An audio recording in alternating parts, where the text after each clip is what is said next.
కాబట్టి ఇంత లేటు ఓ చలి క్షమించమన్నానుగా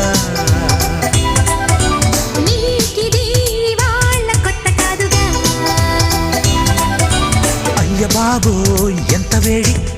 ఏం చేస్తే చల్లారుతుందది